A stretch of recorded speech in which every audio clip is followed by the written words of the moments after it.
O mga kaganggus, may share lang ako bagong kaalaman ito sa ating mga motor. Minsan yung mga motor natin mahirap silang i-start o start. So ito nakita ko sa TikTok, modify ng mga Thailand. Share ko lang o kung legit. So ito yung starter ng motor ko, starter relay. Diyan tayo magmo-modify. Oh. So ito, itatry ko nga yung start, push start.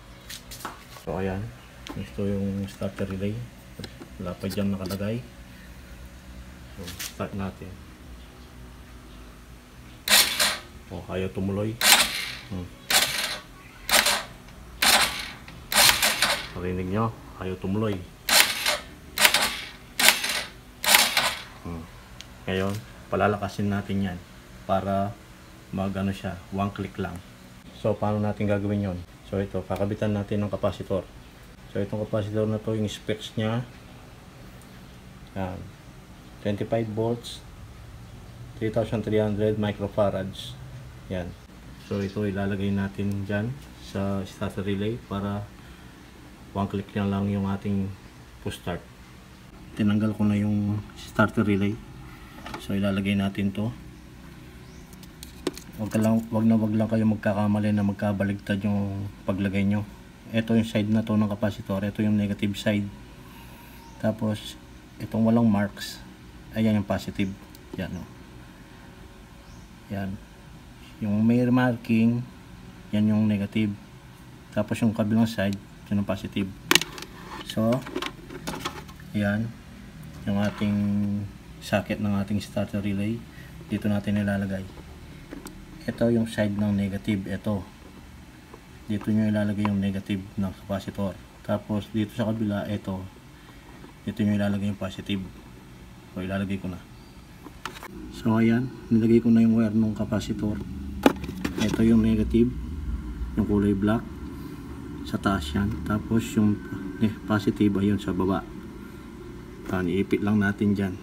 Tapos lagay natin yung starter relay. Yan. Nakasalpak na yung starter relay. Subukan natin. Susi. Pitikin lang natin. Try natin kung gagana. Oh. Ulit. Isa pa. Pitik. Done.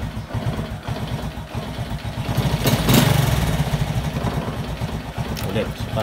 Isa pa. Oh. Galing. Ayos. Ayan yung walang kapasitor. Try natin.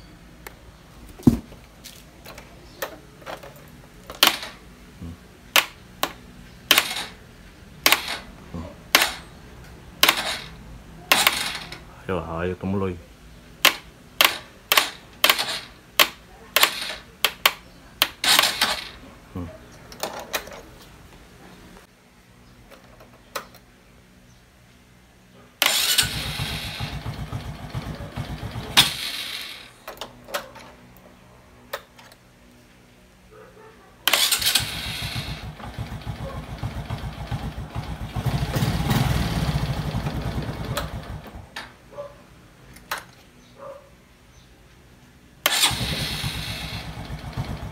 Oh, legit, ayos.